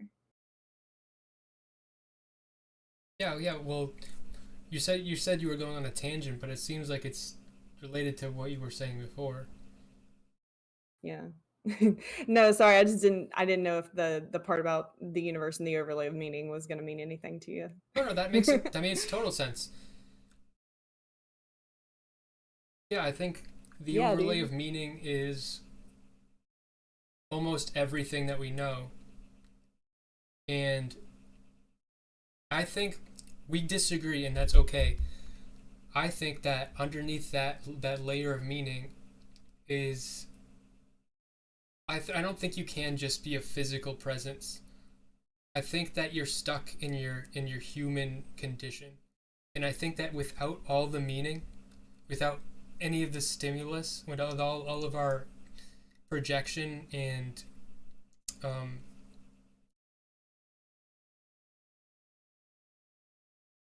um, holograms, without projecting holograms on everything and creating all this layers of meaning onto, I believe the opposite of you. I think that you can't escape the human condition, so without it it's just horror. I think we What do can't you mean exist. by the human condition?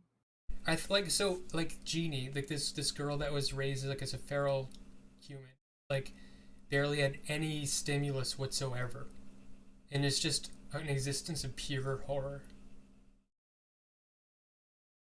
And again, that is a response to her Well, no, environment. Like they that's were that's severely abusing her as well, you that's know. that's what It maybe I don't know the details, but what I'm saying is, um, I think that you can't escape the response, um, condition. I think that the response condition is. I think that you can. Um, I think it's not healthy to constantly fixate on it, but it's always there. Like even if you're purely in bliss, you're you're meditating. I think that it's still screaming. You're just not listening to it. Maybe it's healthy not to listen to it sometimes, but it's still there. I I really do I don't want to turn this into being your therapist. I'm sorry. I Okay. just I know what you're talking about, and I lived in that. Like But no, I I for don't live in it. 17 I don't uh live in it. I've had moments where I was in it. I think that I've come more in touch with it. I do go to therapy, and I yeah. think that I've gotten more in touch with it by going to therapy, though. I mean, yeah, of course. To be in touch with what is in your brain that is the fear response and the thing that that is turned on. For me, it was near constant, you know, especially toward the very beginning of my recovery. But the fear response that is turned on in ways that it should not be, which is essentially the screaming. That is Mm. that is a function of a muscle that is your brain. And the weird thing about the brain is that you can't regrow. I mean, to an extent, bones regrow, and they heal themselves. To an extent, muscle fissures regrow and heal themselves. Like that's a fundamental part of the body, but you can't make an effect on that healing process the way that you can with the brain. And the thing about the brain itself is that thinking and constant awareness of the issue is not healing. You shouldn't be thinking about thoughts. That's pretty meta and it's not healthy. And so for a lot of people, the practice of um, being able to turn off the fear response and actually like yeah it's not there right now, you are in the present, you are just living all up in it and not constantly thinking and certainly not having a background noise. That is an actual phenomenon in the healing process for many individuals. Disagree, but I also don't agree. I think we've already hashed it I out though. I'm not sure I'm not sure how you're not agreeing though. Like I'm describing to you like actual medical Okay, phenomena no, no, and I actual agree. like I agree with that, and I also agree with what you're saying about the healing process. I think to fixate on what we're talking about the terror response or the scream. I think the scream is just the baseline state of your human body. Like with no knowledge, there's nothing. If you don't know how to eat, drink, or like anything, there's just nothing to do but scream. You're a newborn infant, and there's nothing to do but scream. But there I is do. something Wait, though. wait, wait, wait, There wait. is Let me something. finish. Okay. So Okay, I'm just sorry.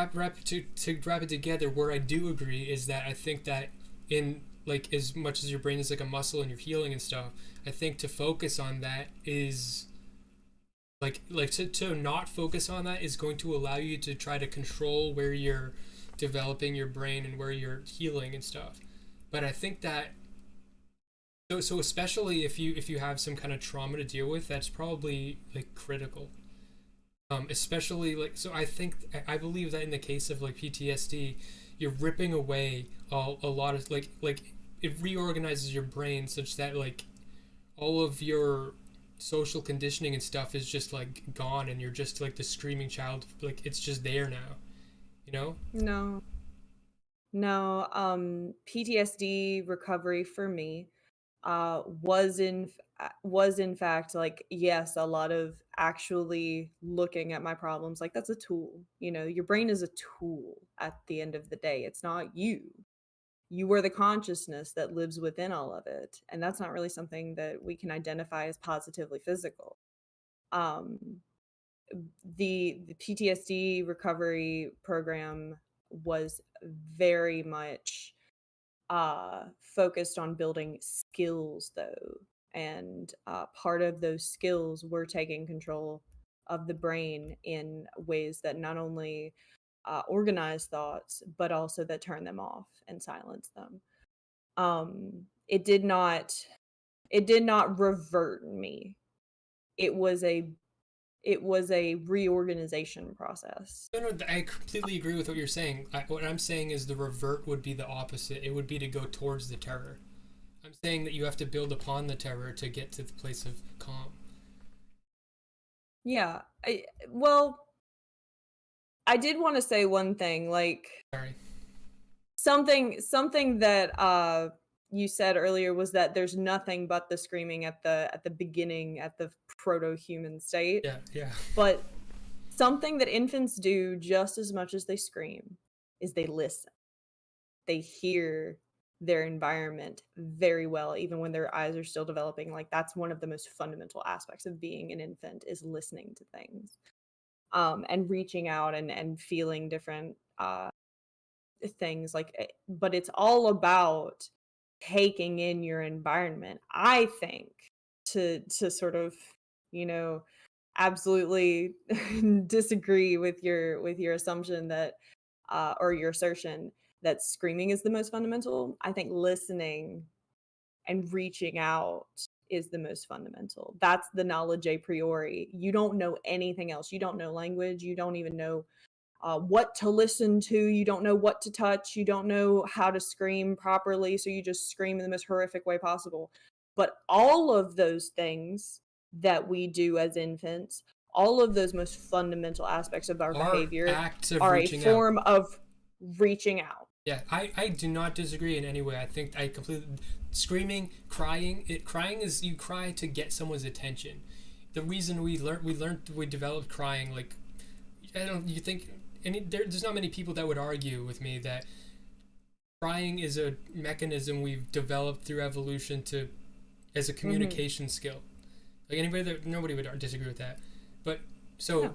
the screaming is the act of reaching out, and you're asking for help. So I think you've reinforced what I think for me because I think at the core of it you're just screaming for help, and that's even more terrifying than Yeah. just saying screaming. Yeah, and again, like when you become really in touch with how to organize those feelings of reaching out, it like it does mimic um a little bit less of a fearful scream, right? Like it's still a process of reaching out. Something that I talked about this on stream yesterday, I think. Something that the Buddha said that a lot of people misinterpret is Buddha said, no self, empty of the self. When you hear that, a lot of people take that and they're like, oh, completely disconnect yourself from everything and have no wants or needs, and reject all physical reality and reject all things, period, and just live without attachment. And that is actually not the perspective that most people who actually follow this pretty closely spiritually would agree with.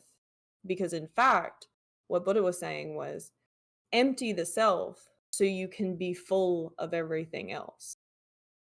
It's a form of reaching out by silencing all of the preemptive thoughts and assumptions that you have. You empty yourself of preconceived notions, of constant memories of the past, of constant worrying about the future. You control your brain to the point where you can actually physically do that so that you can take in your environment as wholly and as efficiently as possible. And not only does that affect your social dynamic, not only does it affect your ability to listen to other people and to understand them on an emotional level, it actually makes you more physically aware of the things around you. It makes you less likely to forget small things, I've found, physically, like in different places, because you're more full of your environment. You're taking it all in because you're not constantly processing something up here. I think that inherent to that a priori reaching out is all like do you think that that can exist without a strong layer of desperation? Yes, because think about the most calm thing in the entire world. Think about like an infant that is happy and that is being comforted constantly and held and has no care in the world. Think about that infant. They are still actively reaching out. It's one of the most identifiable parts about a baby is that they are constantly taking in their environment. They're fascinated by everything. They want to touch everything. They want to put it in their fucking mouths. Like, come on. There's nothing more curious than going up to something and being like, I wonder what this texture would feel like between my teeth right now. So even the Yeah. most comfortable, happy, no care in the world infant is still reaching out. So I guess I think that then, in my opinion, of your philosophy, um, that you have to take care of your inner child, Yeah. which is something I would agree with too. But I think that Mhm. it's still there though. It's just you're just taking care of it. Yeah, I mean, that's the most, like, real way to describe, uh, emotional care and coping mechanisms. Um, the feeling of fear never goes away because it's always a function, not necessarily because the function is always on, but the ability to feel fear never goes away. And that's healthy and that's normal. But the need to feel that fear, for that trigger to be turned on in your average healthy baby is soothed by the coping mechanisms taught to them and by their parents themselves. That soothing is so integral into the development of a child's brain, like just as much as teaching them rudimentary ABCs and numbers. What? Bringing it full circle back to feminism.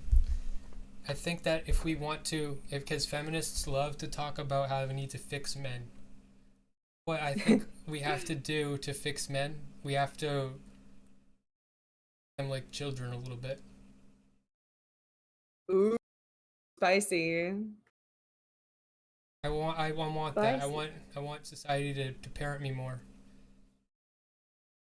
Interesting. I is that what and I'm not judging you if you think this, but, like, is that kind of Probably. how you feel about girls who are, like, mentored? Like, you think that society's I parenting think them sis a little bit more hands-on? I think there's good and bads to it, but in general, I think society treats women like children, and I think that's a legacy from a time when women were like possessed like children. They're a possession. But as we move forward and we establish more social and um, material liberties for women, we've maintained this attitude that they're still treated emotionally and culturally like children by a lot of people.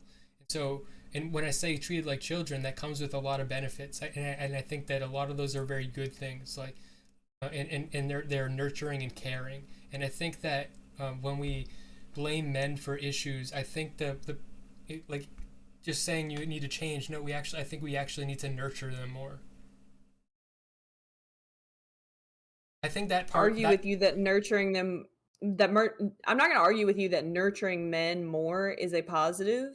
I will disagree that the level of uh, completely unasked for nurturing on the part of right. many people to women is a bad thing. this is like I know exactly. I agree, and I know exactly what you're saying, but that's why it's hard for me to talk about this often because I'm not saying that that nurturing, that being treated like a child sucks.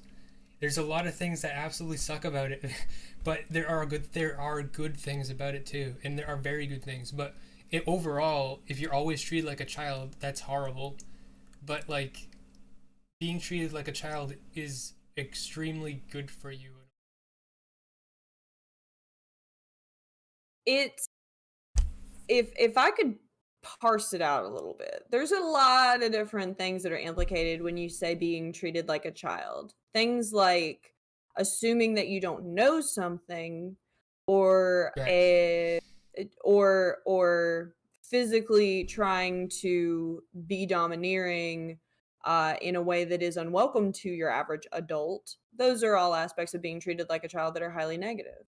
Now, being treated with compassion and understanding Mm-hmm. for your emotions and having the ability to teach a person when they need to be taught something, those are positives and they do reflect how we treat children as well. So, just to parse it out and to say what I think is positive and negative about it, that's the point of that.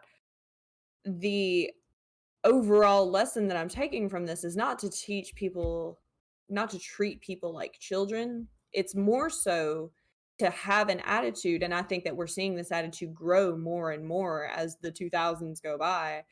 Um, the ability of people and the expectation of people to continue learning and to accept help as they grow older is highly necessary. There have been studies that say if you don't engage your brain in a way that is,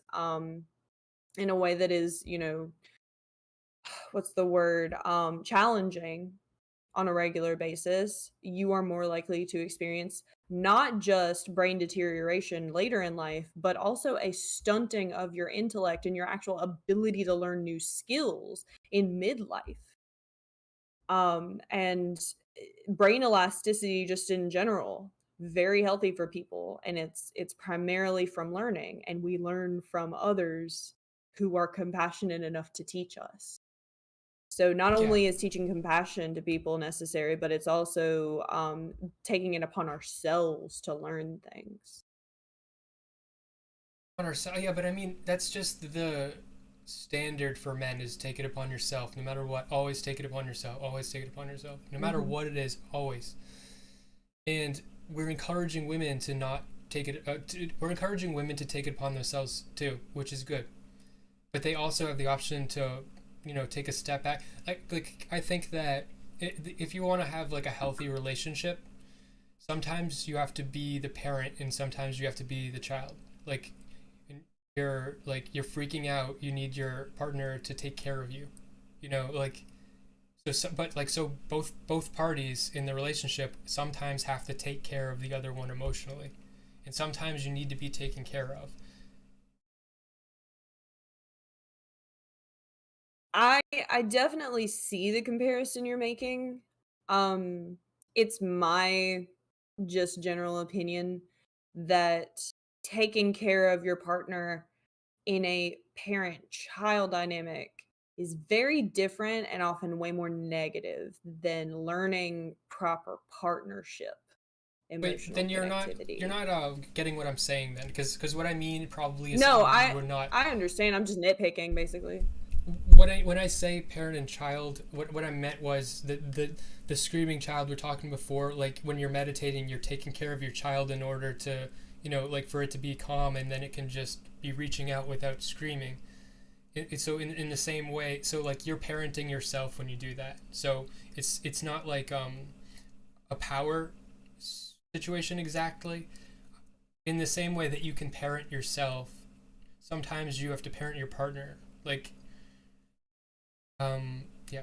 No, I understand it just like it's just that those dynamics all imply really different things. I understand that you're just kind of like talking about teaching and compassion in general and you're using the word parenting.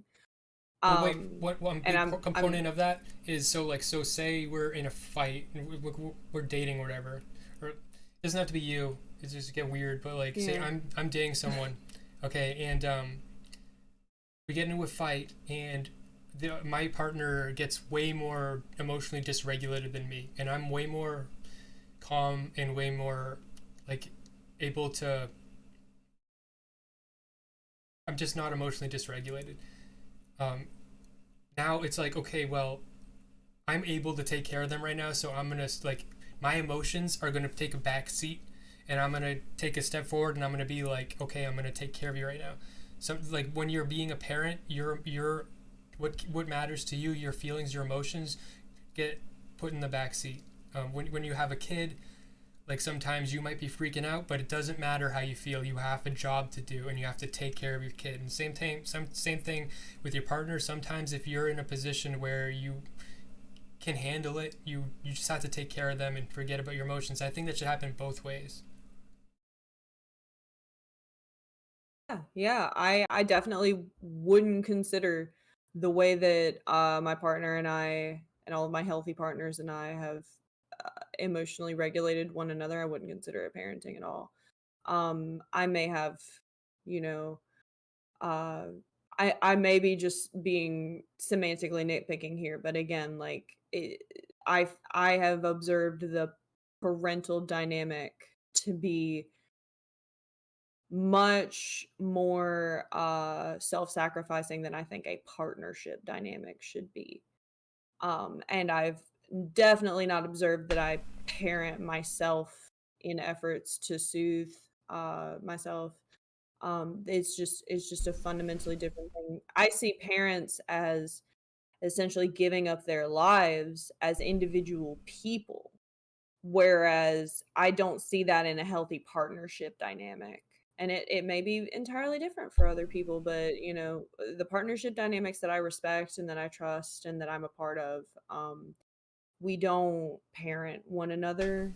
We're and even while we're in a state of one of us is emotionally dysregulated and the other is attempting to solve a problem with us, the expectation is not that their feelings fall away because they're less important in that moment. The expectation is that we retain constant knowledge of one another because adults can do that. Maybe.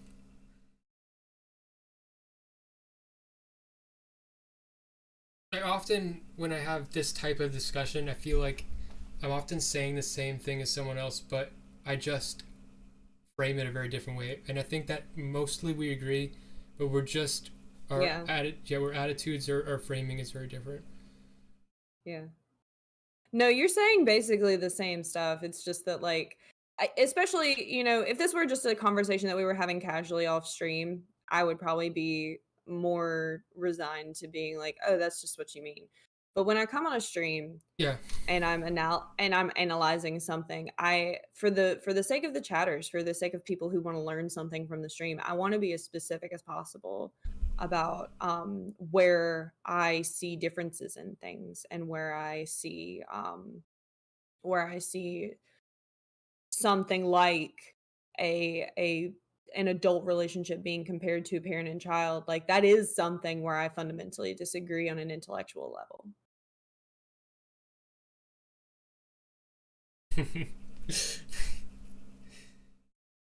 But that's fine. Yeah. Okay. I think we've had a good conversation. I can't really see a good. Yeah. That's a good conclusion. That's cool. Yeah. Any last words or whatever? Any last words? Well, thank you for having me on. This was really fun, dude. Yeah. Yeah, for everybody who's watching, I'm JohnnyScarlett. I'm an educational streamer on Twitch. Um, and I talk about philosophy and psychology and esotericism and art and a lot of other things. Yeah, it'd be fabulous to have you all there, and it is always fabulous to have Smith there. I have all of your links in the description. Thank you so much. Yay. Okay. All right. Nice All talking to right, you. dude. It was very nice talking to you as well. Have a great rest of your stream, okay? You too. Stay in touch. All right, bye.